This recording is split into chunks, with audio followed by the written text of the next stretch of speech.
Once upon a time, in a land far away. I'm Katrina. And I'm Geoff. And welcome to the Fairy Tellers podcast. Myth, legend, folklore, fable. We explore what they say about cultures then and now. Grab a hot cup of cocoa and a comfy seat while we retell you a thing.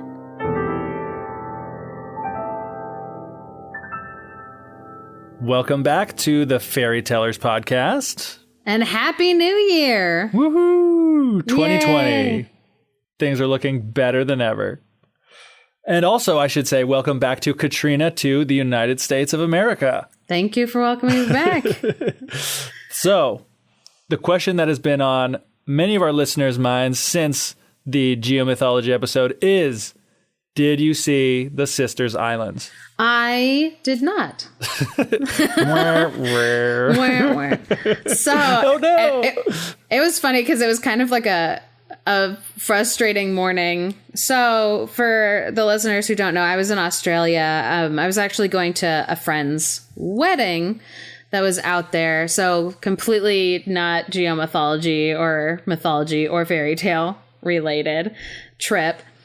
But while we were researching for the geomythology episode, I had found a story that had happened in the area that I was going to be. And the story described like the shaping of the whole landscape. And so I was like kind of excited to go and check out the whole landscape and like see if I could learn more while I was in the area. And this one set of little, I think they're called islets because they're not full islands.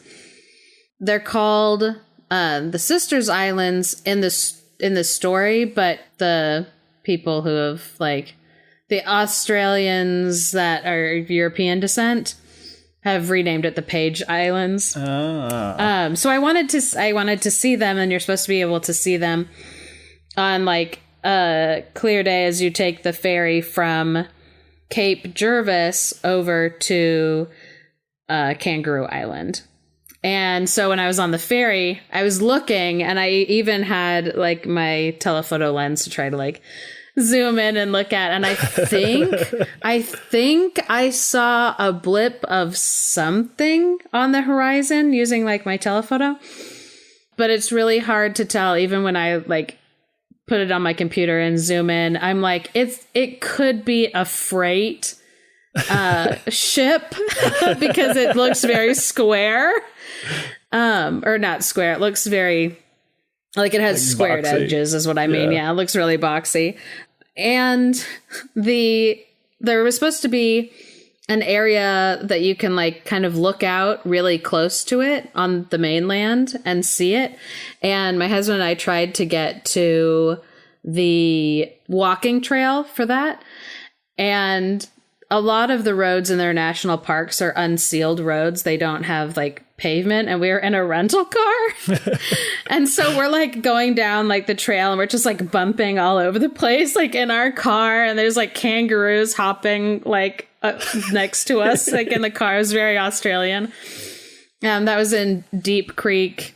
If anyone is wondering what national park, that is Deep Creek. So yeah, we weren't able to get to the spot that's supposed to be a really good viewing area. But when I was walking down to the ferry, my husband and I saw a trailhead, and in front of the trailhead were a bunch of placards. And they had the story that we had told on the podcast, like on the placards. And there's actually a second Aboriginal group has a different story about the area, so maybe a follow-up story sometime. Oh, that'd be cool. But they had like, you know, the picture of this guy Nurunguri who was like trying to like chase this giant fish as it carved out like the Murray River with its body. And that's cool. So I was excited that like there was an acknowledgement of the story there at the trailhead. Yeah, that's always exciting. I was in a museum the other day, and I sent Katrina a picture, but it was like I was reading the plaque to one of these pictures, and they're like, "Oh, and there was a distaff and spindle at this woman's feet," and I was like, "Oh, There is a distaff and spindle. I know what that is, thanks to our Mother Holly episode. No, what I loved was that you like messaged me and you're like, I'm learning things from your podcast. So glad. And we hope you at home are learning things as well. So yeah, speaking of learning things, today we're not talking about the New Year or Australia or trips to the art museum. We're going to be talking about another one of the famous Grimm's fairy tales, probably the most famous, Hansel and Gretel, which I'd be super surprised if someone listening to this podcast had not heard of Hansel and Gretel. Yeah, they were like, come again? Because there's a really like creepy movie coming out. It's actually called Gretel and Hansel, which I didn't realize that they had like flipped the names in the movie, but it's like a creepy, like ultra horror version of the story. It looks like it's going to be very different, but have you seen the trailer for that? No. It's like no, that's a lie. I think I have seen like part of it, but all I can remember from it is just like, no, maybe I haven't. Man, I'm full of lies today. Because I'm like, was there like any shots where the children are looking at cake and sweets? Because that would be unique. I actually don't think there are, because it's like there's this one shot. The shot that I always remember is like some shot. I think like the witch is like pulling like something, like a big string of something out of like Gretel's mouth, but it's all like in silhouette, and they do it like super quick, like just a quick cut to that to be really creepy. I mean, this movie looks super creepy. Yeah, and that's not my jam. Yeah. Well, what's funny, I'm like, I'm one of those people that's like, I don't watch many movies. I don't watch TV. I'm reading books. Nerd. It's like, ugh. I do watch. And I'm the opposite. I do nothing but watch TV and movies. So we're a good, yin and yang on that team. So yeah, there's actually the reason why Hansel and Gretel is probably one of the most famous of the Grimm's stories. I think it's just because it had such a potential to be like remade into like movies, cartoons, candy shop advertisements. There's a lesser known ballet, and then there's also a more known opera by Humperdinck. I just really wanted to say like his last name. I'm trying to remember. It's like Eugene Humperdinck. I could look. I don't have to, but his last name is Humperdinck, and I'm like, excellent, as it should be. Oh, Engelbert Humperdinck. And then also like graphic novels, comics, like it's super reproducible.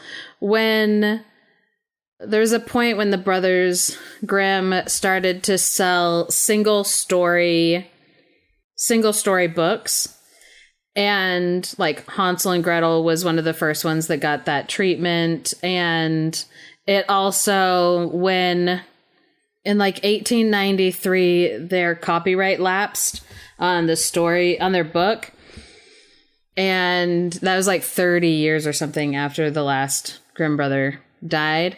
And it was one of the first ones that kind of got snatched up and started to be like reproduced and used, put into early readers for children's that were in like public schools and stuff. And so it's one that kind of really got disseminated and like pushed out. That was a lot of very dry information for everybody. So this story has also been one of the most edited and revised stories by the Brothers Grimm themselves. Oh, interesting. And so there were some pretty significant changes, not like story or plot wise, like significant changes from the 1812 version to the 1857 version, which is usually the version that gets printed in English that people are reading. There were some really significant edits in there, or kind of things they chose to highlight and things they chose to not highlight. I kind of like gloss over or omit. Yeah. Yeah, exactly. And so Geoff's going to be telling us the 1857 version, and then after, I'm going to be not retelling the whole 1812 version, but kind of, I have a side-by-side comparison that I found between them, and I'm going to kind of go over the main differences between the stories. All right. So, next to a great forest, there lived a poor woodcutter, his wife, and his 2 children. And of course, as we all know, the children were Hansel and Gretel. And it should be noted this is the stepmother to these children. As like in all fairy tales, it's not a fairy tale unless one of their parents has died in some horrible way. Or, life in the 1800s and before. They died in a horrible way. Or, just being alive. Exactly. In this time period. Being alive in that time period killed, in the end, about 100% of the people from that time period.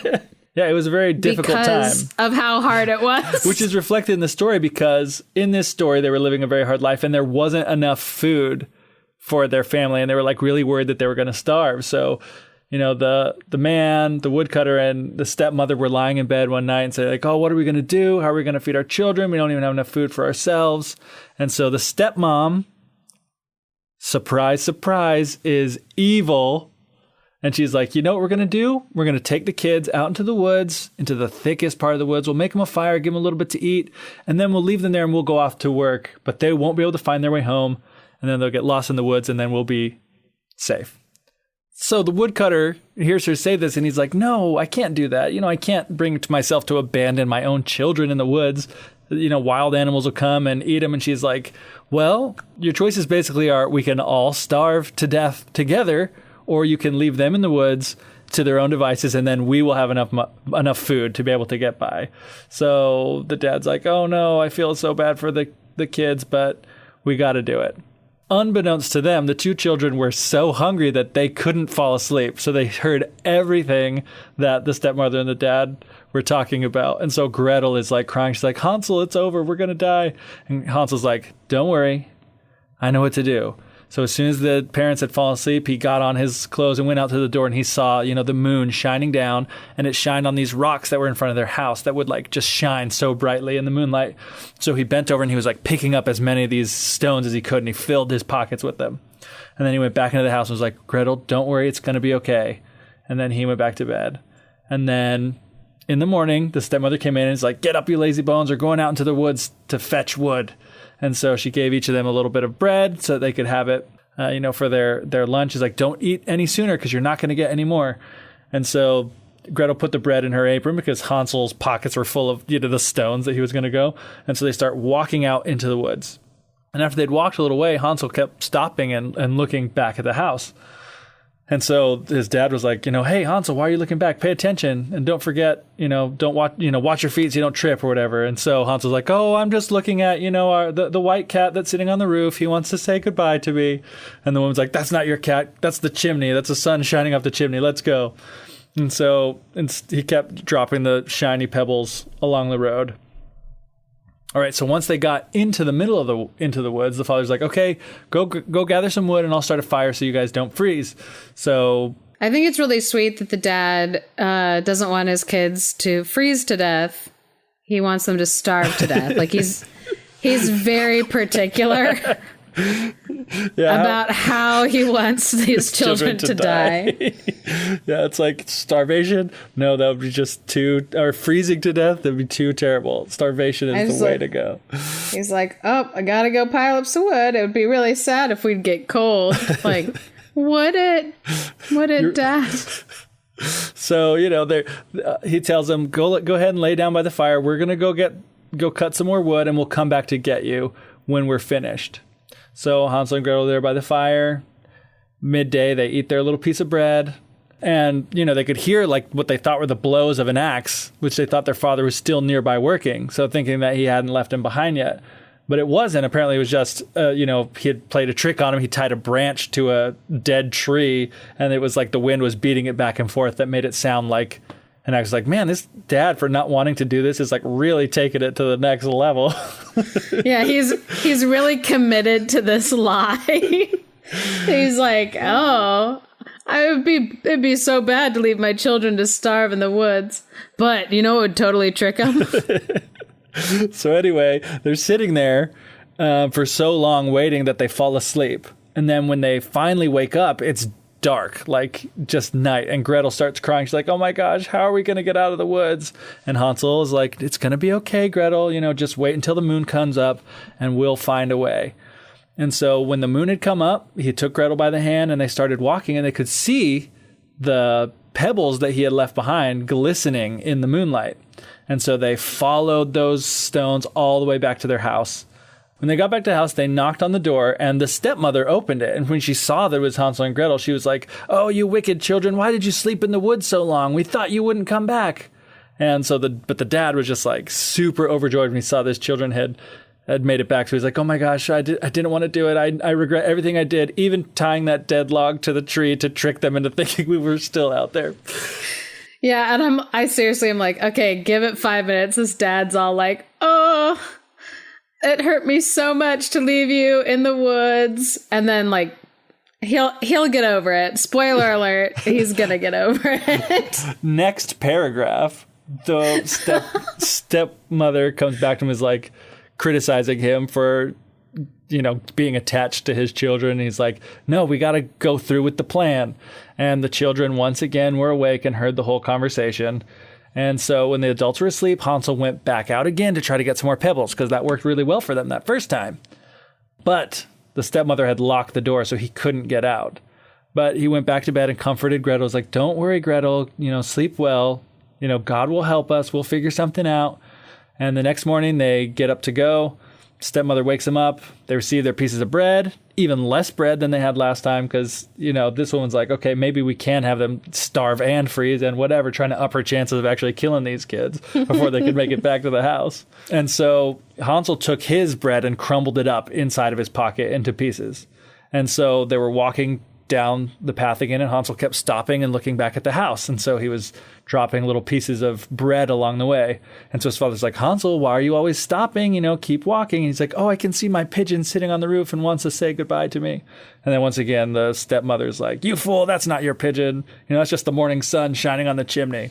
Idiot. But little by little, Hansel had dropped all the crumbs onto the path, but they were like deeper into the woods than they'd ever been before. Once again, they made a fire, said, sit here, children, if you want. If you get sleepy, go ahead and go to sleep. We're going to be cutting wood, and then we'll get you in the evening when we're finished. Well, when it was got to midday, Hansel had scattered all his bread along, so Gretel shared her bread with him, since he'd scattered his all along the path. And, of course, the evening passed, and nobody came back to get the children. So they woke up again, and it was dark and night. And so Hansel comforted Gretel, was like, hey, don't worry, Gretel, when the moon comes up, it'll reflect off of the bread that I've left in the woods, and we'll be able to see the path and be able to follow the way back home. But they couldn't find any crumbs anywhere because, all the birds that are out there in the woods had seen this free food and were like, score, and had eaten it all up. So they're just walking through the woods the whole night, all the way until morning, but they couldn't find their way out. And by this time they're super hungry. And they can't find any food anywhere. And so they just are pretty much walking deeper and deeper and deeper into the woods. So they're, been walking for so long. Their legs are tired. They're starving. They're like, if we don't get any food soon, we're going to die. We're just like, okay, it's only been one day. Kids are being a little dramatic, but things really are getting desperate. Well, they all of a sudden see this snow white bird that's sitting on a branch, and it was singing so beautifully that they stopped to listen. Be like, oh, at least I'll have this bird to sing me beautifully into the darkness of death. So he stopped to listen to this beautiful singing of this bird. And once it finished, it stretched its wings and flew out in front of them. And so they started following the bird until it came to this little house. And as they got closer to this house, they saw that this house was built entirely from bread, with a roof made of cake. The windows are made of sugar. All sorts of sweets are on it. And so they're like, yes, we hit the jackpot. We found food. We're no longer going to starve. So Hansel's like, well, while we're here, we might as well help ourselves to a good meal. So they just start eating, all the sweets. And he's like breaking off some of the roof and like seeing how it tastes. And they're like licking the sugar windows. And all of a sudden they hear this voice that's calling from the inside, like, nibble, nibble, little mouse, who is nibbling at my house? And the children are like, the wind, the heavenly child. Like in unison, as if that were something that they knew to say. But they continued eating, not worried about the fact that I was just gonna say a random side note on that rhyme. The heavenly child part is just in German. It rhymes. That's just right, because it's one of those things where it's like, why does that sound like not so stupid? Yeah, which is what I thought too. Was like the wind, the heavenly child. Yeah, and yeah, it rhymes in German, and it also, I guess, makes more like sense in German. Yeah, and it makes sense too, because actually like mouse and house, those are pretty much like what the German words are for mouse and house. Yeah, exactly. Whereas like wind, I don't know what wind is, but it's, you know, probably different. But that makes sense. Yeah, that's one of those things I was always like, not always, but when I read this, I was like, why are they rhyming but also not rhyming and saying things that don't make any sense? Yeah. So it's like, just briefly, because when I would read that. And so sometimes in the English translated version, what they do is they'll say the wind, the heaven-born wind. But then they're rhyming wind with wind, and I'm like, that's a really weak rap. You need to get your act together. And also, so they don't really care that they've just done like a call and response with someone who was wondering why they were eating her house, and they just keep eating. And then, you know, an old woman opens the door and peeks out, and she's like super old as the hills, they say, leaning on a crutch. And they were super scared that they dropped the food, as if they didn't just hear her calling from inside the house. Yeah, being like, who's nibbling on my house? And they're like, oh, there's someone in here. But no, they wait until they actually see her before they're like, oh. So, you know, the woman comes out and she's like, oh, children, why are you here? You know, and then she's all concerned for them. She's like, oh, come on into my house. No one's going to harm you. And then she looks straight at the camera and gives a big evil wink. And takes them by the hand and leads them into the house. And she serves them, you know, a good meal, even better than her house, like with real food, like, you know, milk and pancakes and apples. And, you know, it's good for these kids to get a little fruit. They've been a little carb heavy in the story thus far. Yeah. And, you know, she makes up little beds for them. And, you know, Hansel and Gretel went to bed thinking like, oh, man, like we've gone to heaven. Not only was she like feeding us, but she's giving us a nice place to sleep, which is like better than our parents could do, who just starve us and make us sleep by a fire in the middle of the woods. Yeah. But as it turns out, by that conspicuous evil wink that I added earlier, she was only pretending to be friendly because she was actually an evil witch. She'd built the house out of bread and whatever, hoping to lure starving children towards her house so that she could capture them, cook them, and then eat them. Yeah. We've talked about cannibalism before on the podcast in regards to like monsters, and how like cannibalism is just kind of a reoccurring like moral, ethical dilemma that human beings have like wrestled with. So this is a fun cannibalism story for your kids. Exactly, because it's very clear that she's not being a cannibal out of desperation, because her whole entire house is made out of food. Yeah, she likes eating kids. Really likes the taste of human flesh. Yeah, and it has like a really weird detail about like they're like, witches have red eyes and can't see very far, but they have a sense of smell like animals and know when humans are approaching. Well, it becomes important that she has bad eyesight when Hansel's tricking her. That's true. I'm glad I included it. Yeah, I was like, no, it is important. So while the kids are sleeping, you know, early in the morning, the witch gets up and she looks in at the kids and she's like, sees them lying peacefully. And she's like, oh, these are going to be, you know, a delicious mouthful. And she, you know, takes Hansel and takes him into a stall and throws him into a cage and locks him in there. And then she takes Gretel and is like, get up, lazy bones, and basically starts ordering her around and making her do like all the chores around the house. while she's, preparing food and stuffing Hansel's face to fatten him up so that she can eat him. So she's like turning into a real stepmother in this story.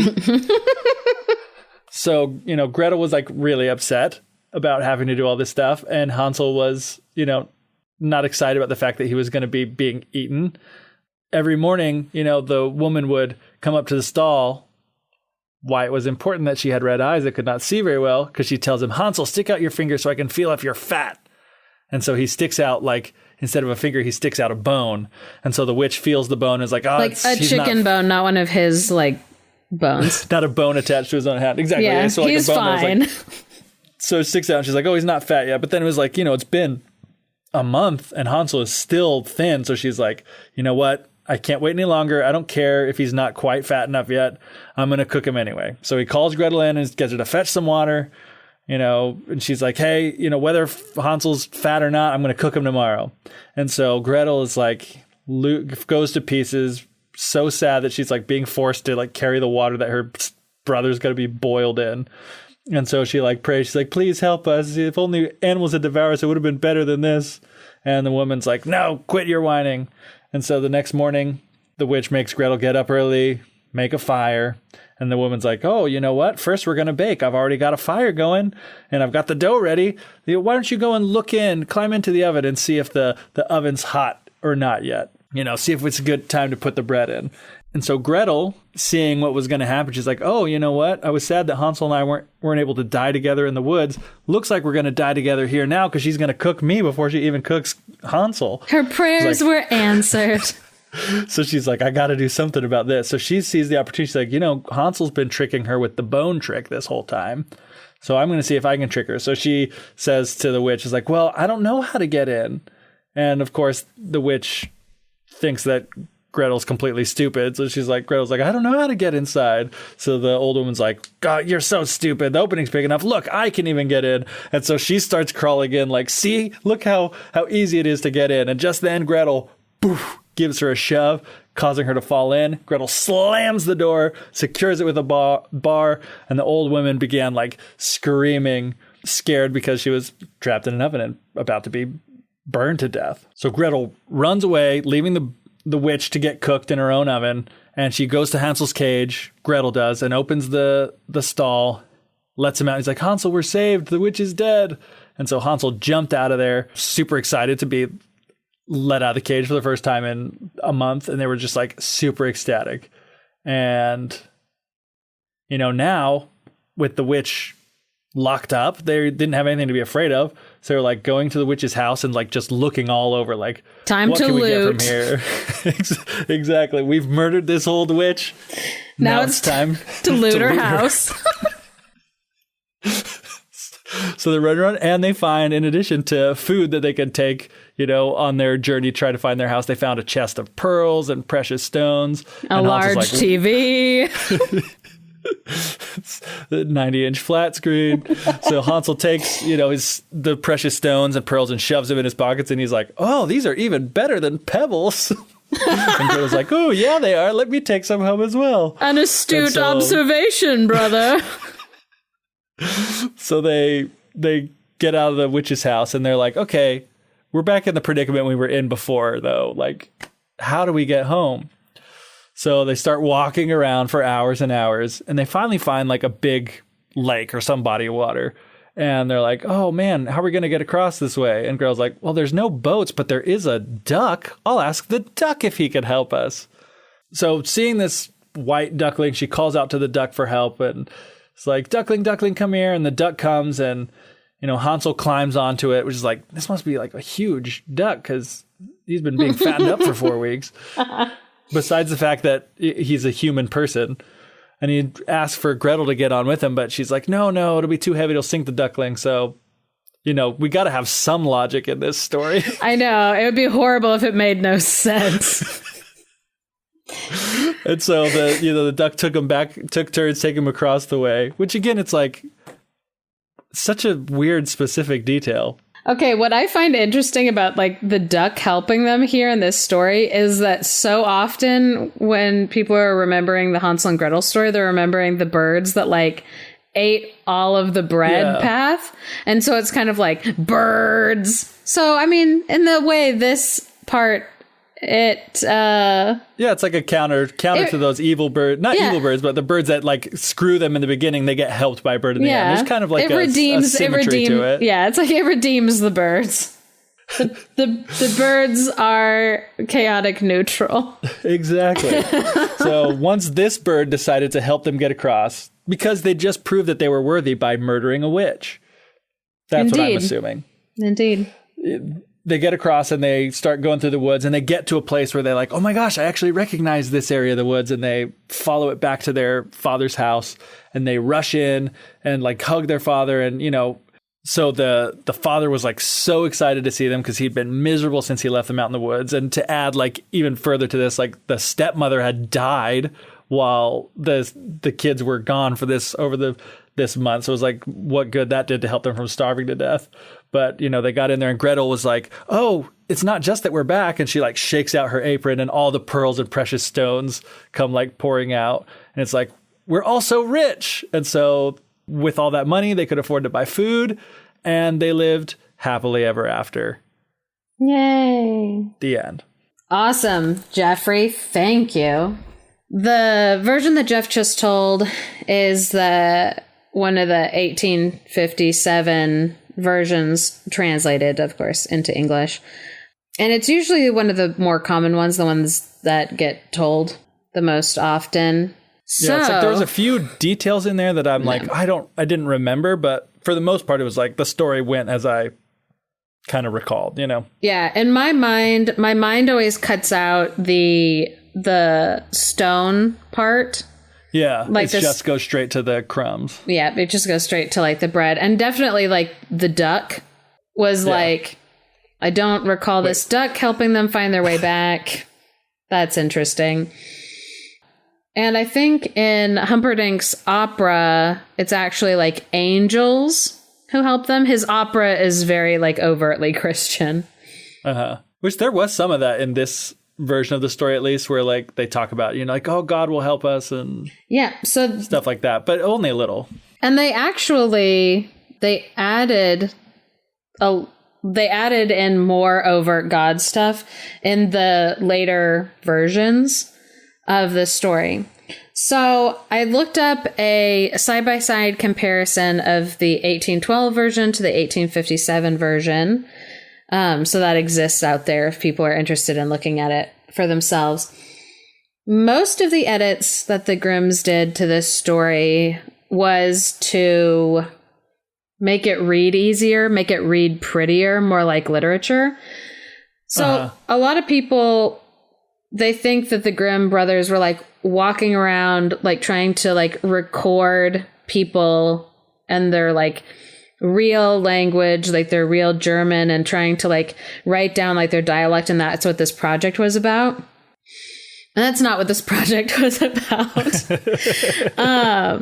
They were compiling like these stories because they studied a lot of literature when they were in school.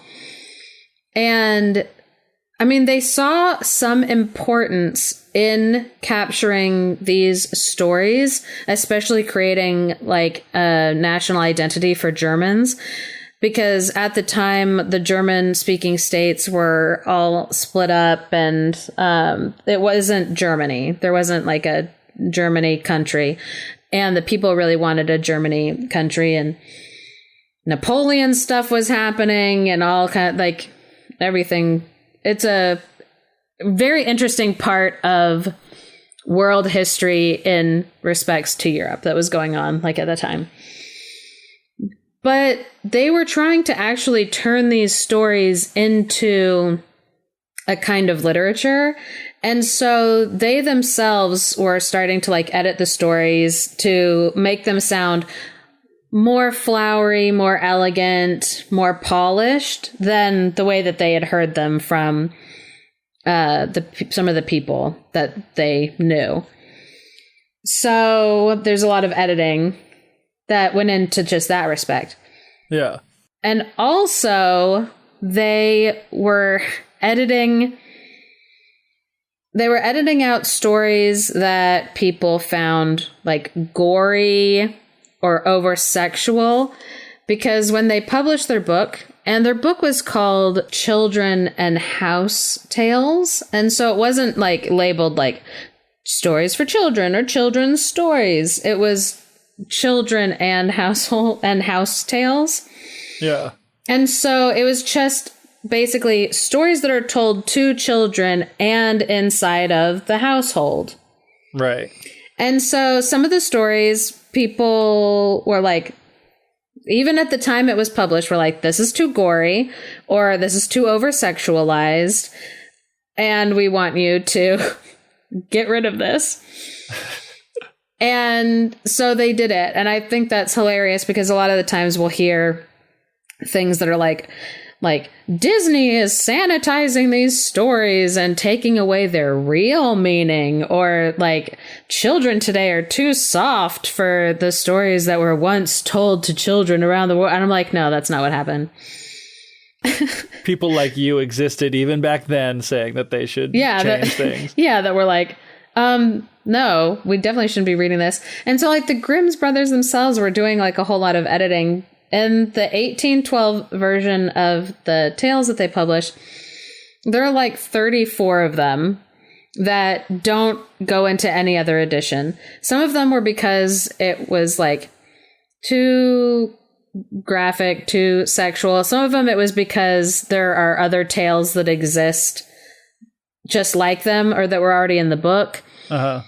They would try to combine some of the stories to make two close versions into one bigger version. And so it's not even that they were like truly capturing these stories and the way that they were told, like in a folk setting anyway. Yeah. So it's like, if you really wanted like the true original version of the story, you'd have to go back to, 1807 in Germany and have some like old lady tell it to you. Exactly. And then it would be like, oh, and that's that lady's favorite version. Yeah. So in the side-by-side comparison, most of the major differences that are added are just for making the story sound prettier, making it sound a little more like eloquent. Yeah. But there's some key differences in the story. So some of those differences, the biggest one, the most obvious one, is that in the 1812 version, the woman in the story was their actual mother. Oh, interesting. So in the immediate next edition of the book, she was in 1819. It was changed to be the stepmother. Wow. And people suspect that, well, because some people say like, oh, the reason they did that is because like the Grimm brothers were very close to their mother, and now that their mother was dead, and their mother died while they were still like in school. It wasn't like something that happened after like 1812. Gotcha. But they're like, oh, they love their mother so much, and so it was hard for them to like have stories where the mother was like doing mean things. And I'm like, no, I don't think so. I don't think that that's why they changed it to stepmother. I think it was stepmothers were really common back in the day, because like 40% of women at the time died in childbirth. Oh my gosh. That's maternal crazy. death rate. That it was actually one of like the highest points for maternal death rates. And I think one of the reasons why it had shot up so high was because men were starting to get really involved in the birth process and like being doctors, and thinking that they were like, oh, we know how to do this. We shouldn't let midwives be anyway. So that's well, it's one of those things too, like they talked about, like doctors, we talked about this in one of our other episodes, I'm pretty sure, where, back in the day, like before they knew about like germs and hand washing and stuff, like the doctor would go and be like treating some patient that was like dying of the flu or something. Yeah. and then not wash their hands and then go help a woman give birth. So it's like, you know, it wasn't necessarily like the childbirth, but it's like contracting infections or disease or something from the doctor who refused to wash his hands. Yeah. It was like people who are like, oh, I'm going to go from like doing surgeries or whatever, or autopsies on like dead bodies, to then go and like help this woman give birth. Yeah. And so it actually, it was actually one of the highest points like in history for like maternal death rates. And so a lot of kids did have stepmoms because like their mom would die like in childbirth, and then their dad would be like, okay, next. So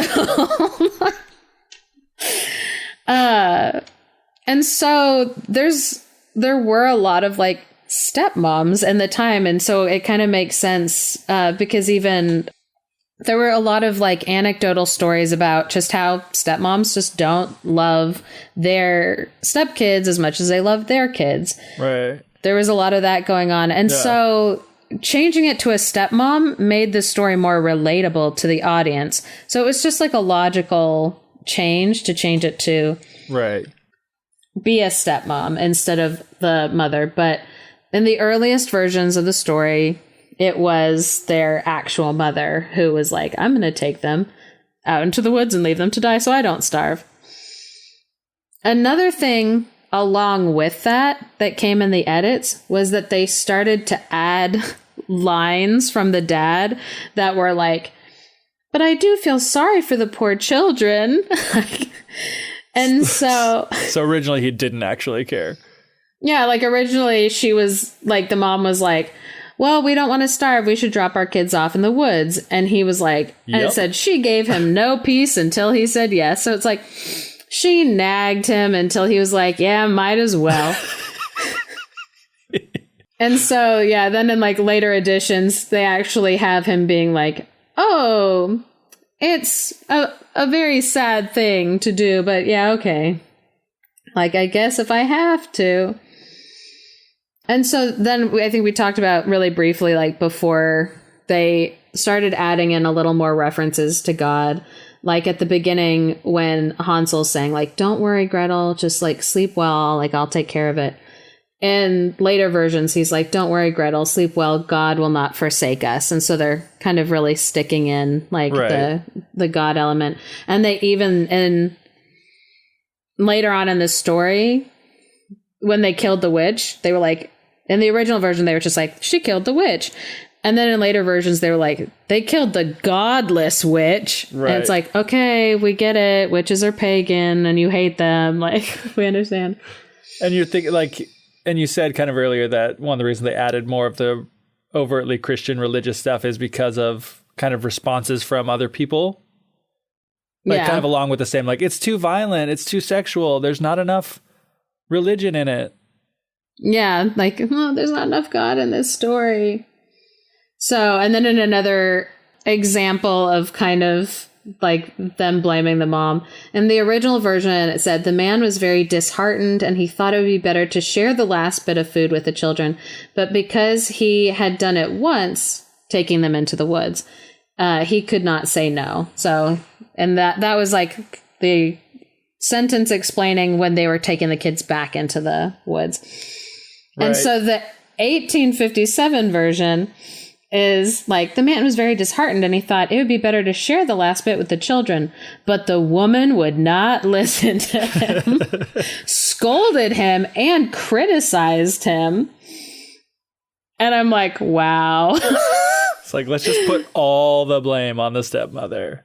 Yeah, like she did it. It was her. She was the one. We should definitely blame her. Well, I'm really curious to hear about the end too. Like when they come back to the father, since they like spent so much time, since it wasn't so much like just vilifying the mother in the 1812 one. Like I'm interested to see because like they come back and it's like, oh well, the evil stepmother is dead. It's just the dad who never wanted to do this to you anyway, even though he did anyway. Yeah, we will get there. We will get there. Jeffrey.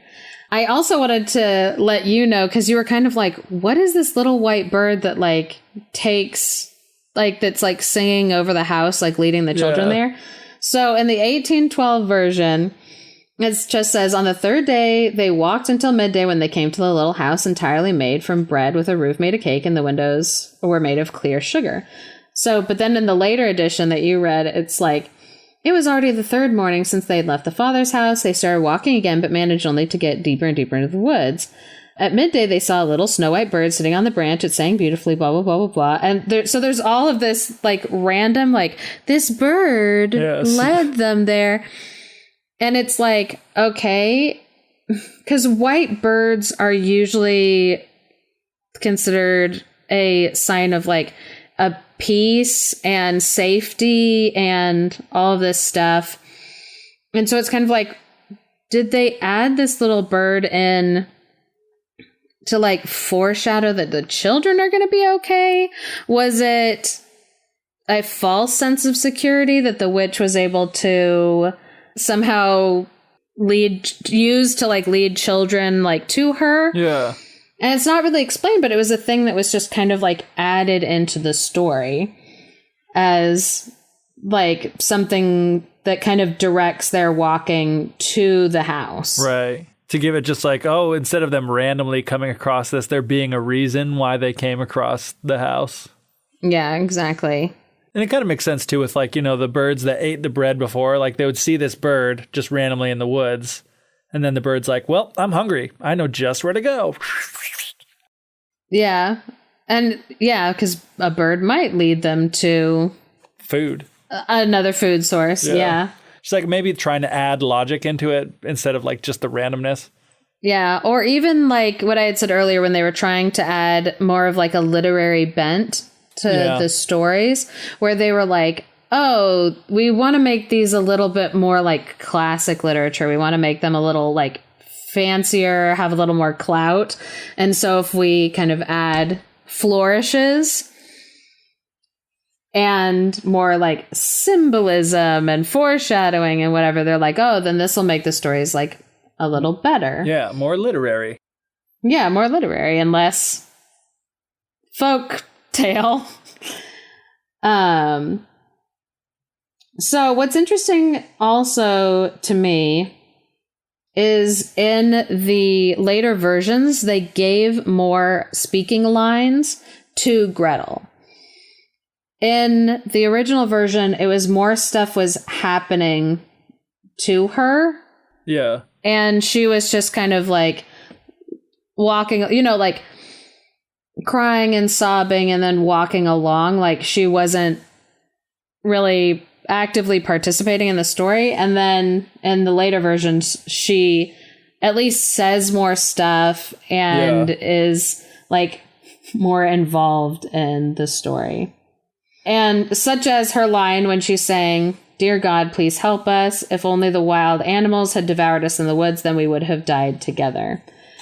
And that's a line that completely got added in to the story. Again, it adds God to it because she's like saying like a prayer, but it also gives her like some lines in the story, like where she's not just like mutely walking around.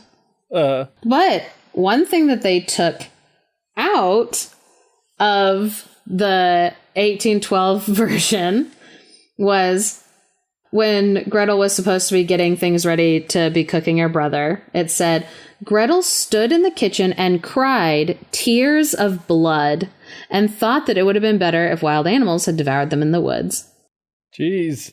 And so I'm like, again, when they went through, they took out some of the gorier bits.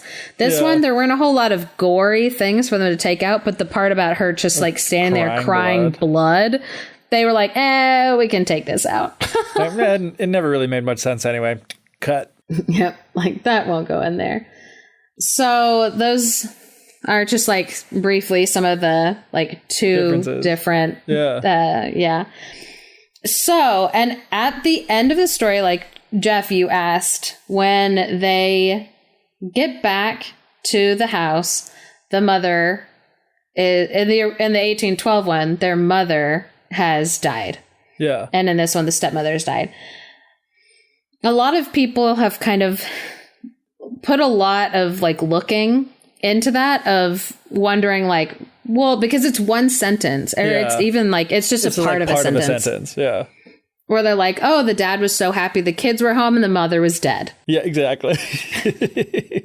And they're like, and then they pulled the coins and the gold out of their pockets. Updated on the states of everyone. Father happy, mother dead. Mother dead. Tons of money, happily ever after. And it's like, whoa, whoa, whoa. Kind of glossed over a really sad part there. Yeah.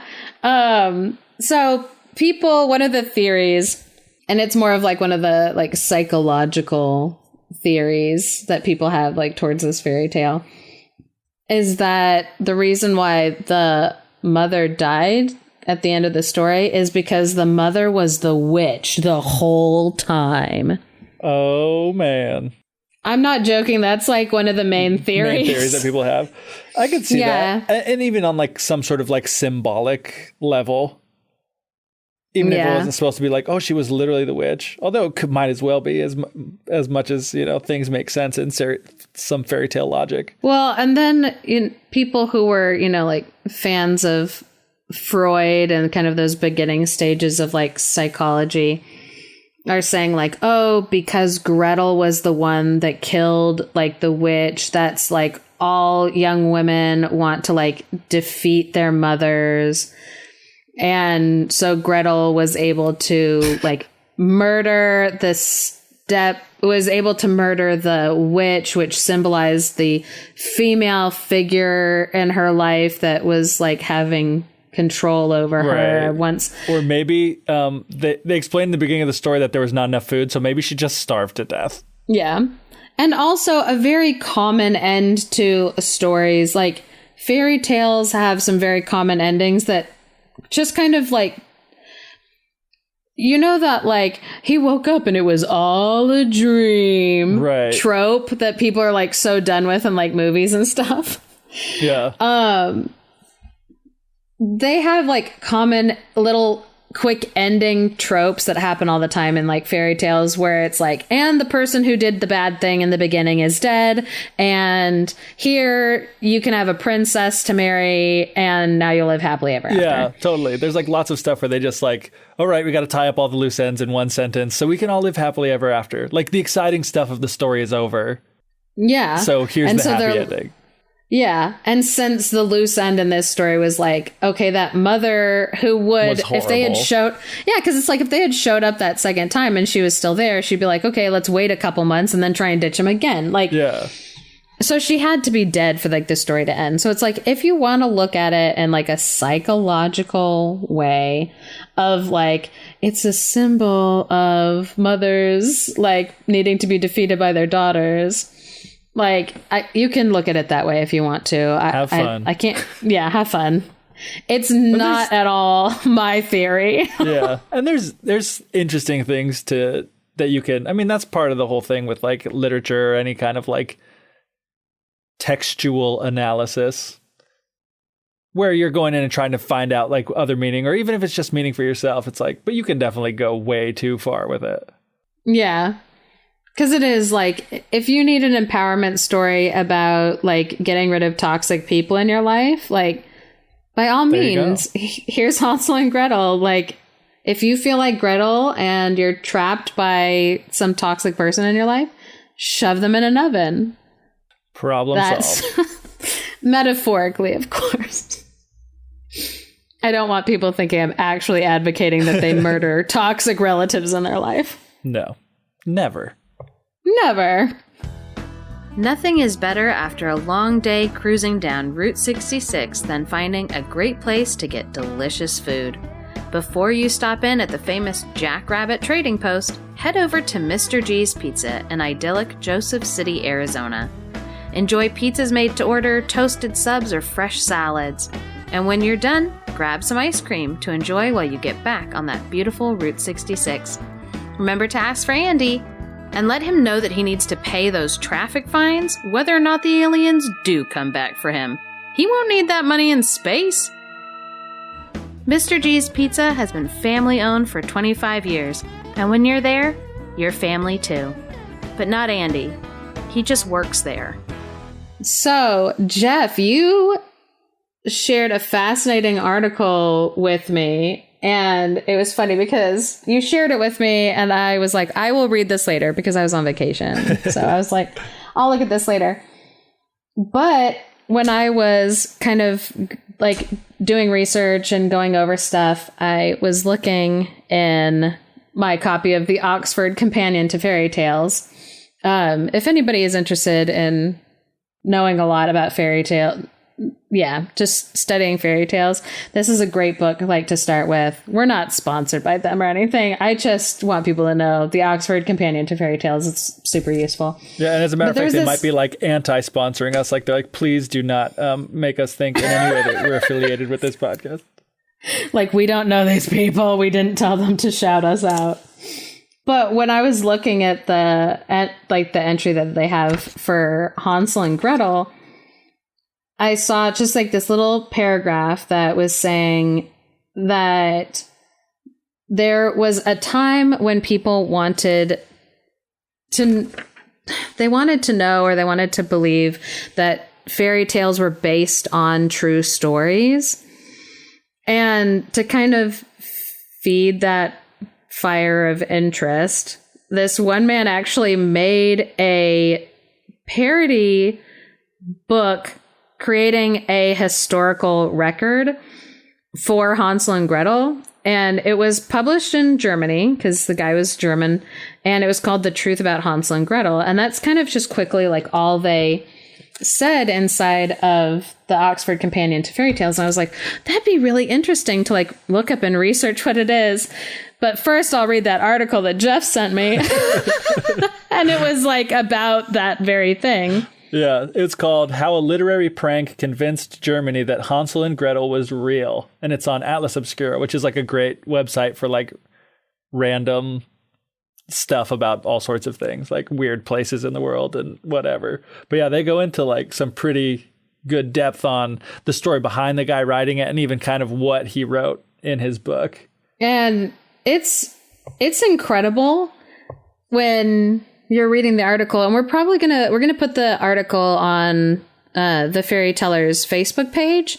So if you didn't know, we have a Facebook page, and we're going to be trying to post more links in the new year on there and just kind of facilitating like discussion about these cool things, because obviously I'm super interested in talking about stuff like this. And there's all sorts of stuff that we come across that like in the research that don't make it to the like podcast, or that, you know, like we take something from it, but there's tons of cool information that you could get from it that people might be interested in. So like this article, like, you know, it basically, it goes into real depth with the basic story that this guy came up with. There was a guy, and the story that he said was like the true story of Hansel and Gretel was that, you know, the two siblings were not children, they were actually adults, and they were bakers that were living in Germany.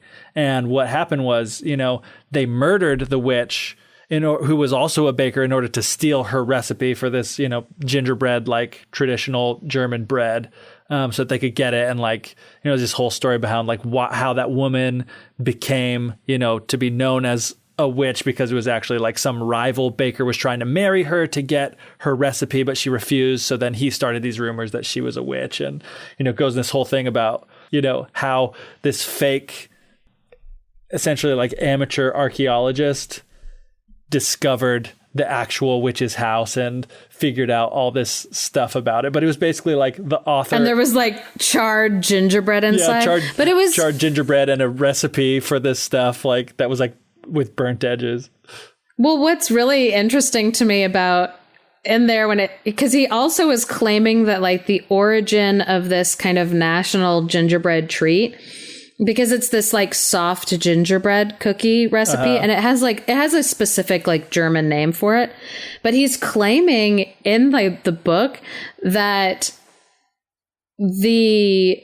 this woman who was murdered came up with the real first recipe for it, and that it was like stolen from her and then taken to this other country. So now not other country, but other like region. Yeah. And so like the whole reason that region is famous for that type of gingerbread is because of this murder.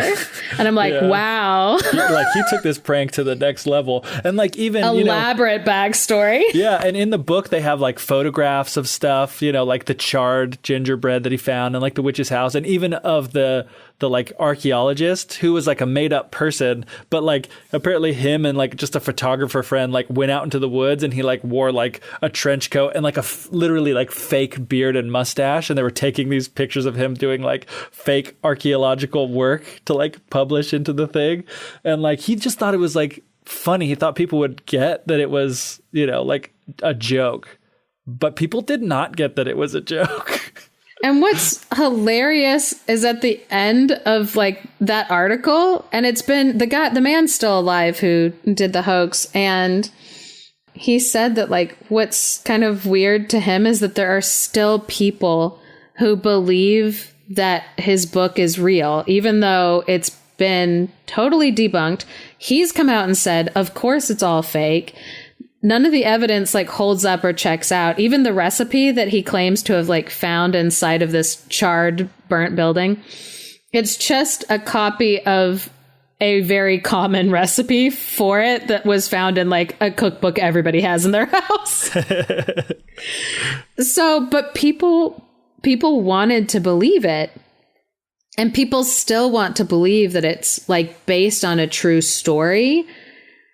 And I've found that with like several of the stories that I've kind of told, or when I've talked to people, because I know people who, when I'm like, oh yeah, mermaids, they've been around, like the stories of them have been around for centuries and centuries. And I have people who are like, yeah, and that's evidence that like there used to be people who were half fish that like actually lived on the earth. And I'm like, no, that's not proof that like it's not evidence that there were, but people want to believe sometimes, whether the truth is widely available for them to know or not, they want to believe that it's based on something. Yeah. Which actually, in college, I came up with a story of Hansel and Gretel because I was imagining myself. I was like imagining, like, what if this story actually happened, just not with any of the actual mythical, magical elements like involved in it, but it was the story of like a mentally unwell Hansel.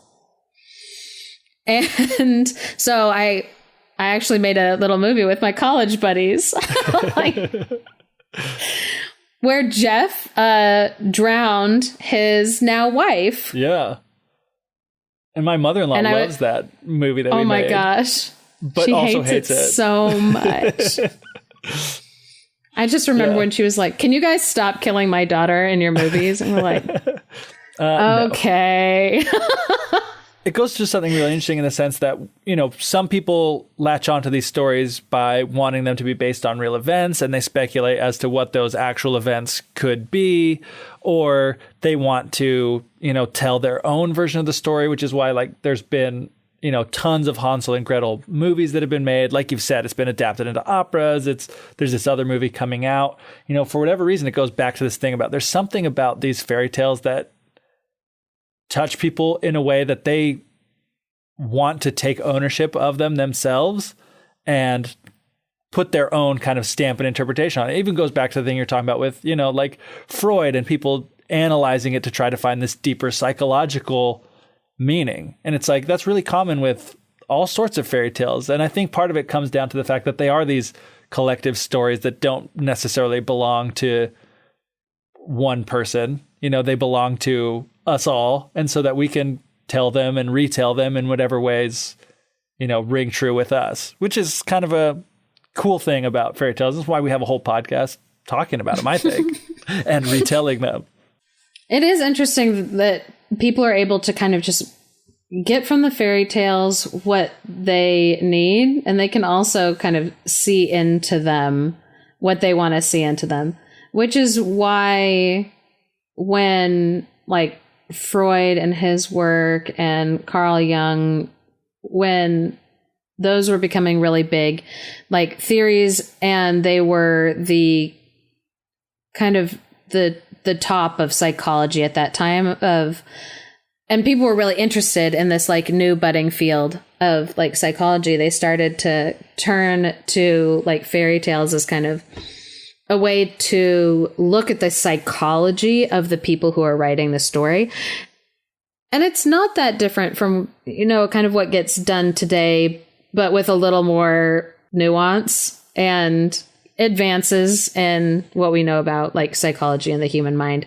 And I'm sure as those fields keep moving forward and improving, so will people looking back at like these old stories and analyzing them and studying them and trying to figure out what it says about the people who wrote them.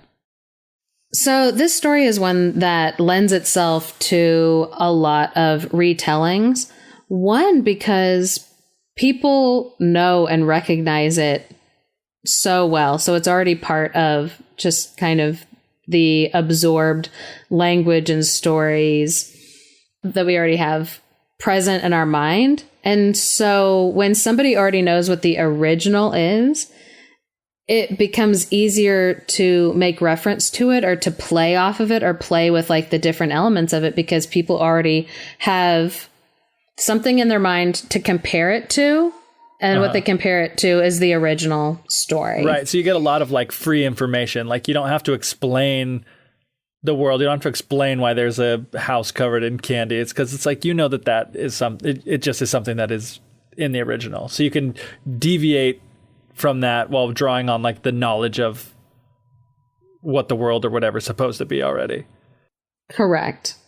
And that's why it makes it so easy to be like Hansel and Gretel, vampire hunters. People already have like a little bit of like a working knowledge of like what vampires are and who Hansel and Gretel are.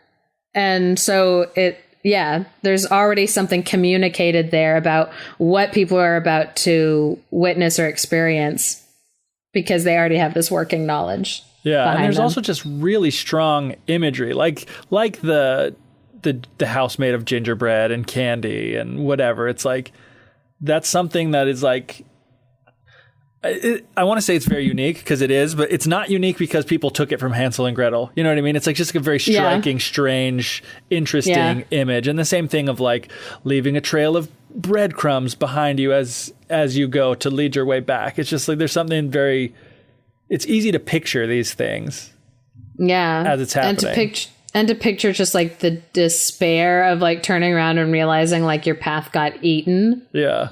And now you're lost in the woods. And like kind of that fear of being lost, of especially like when you're a kid and you're listening to this story and you're like thinking about like being lost in the woods, everybody has in their life like experienced a moment when they thought they were like lost, when they thought they didn't know where their parents were, their protection was, and they felt vulnerable. And so this story, it has a lot of just emotions that are common for people. And so I think it's easy for people to empathize with these characters. Oh, yeah. And to imagine them in their place. And then, like as a kid, hearing a story about a house made out of candy. Yeah, I'm going to remember that. You've been listening to the Fairy Tellers podcast. If you enjoyed what you listened to, please leave us a review and share with your friends. For more fairy tale content, head over to thefairytellers.wordpress.com for lighthearted retellings, or follow us on Instagram for daily fairy tale memes at @thefairy_tellers, or even join the conversation on our Facebook page. Special thanks to Andrew Forey for our music and Clarice Inch for our artwork. This episode contains additional music from Kevin MacLeod at Incompetech Music. Check him out at incompetech.com. May you have warm words on a cold evening, a full moon on a dark night, and a smooth road all the way to your door. An Irish blessing.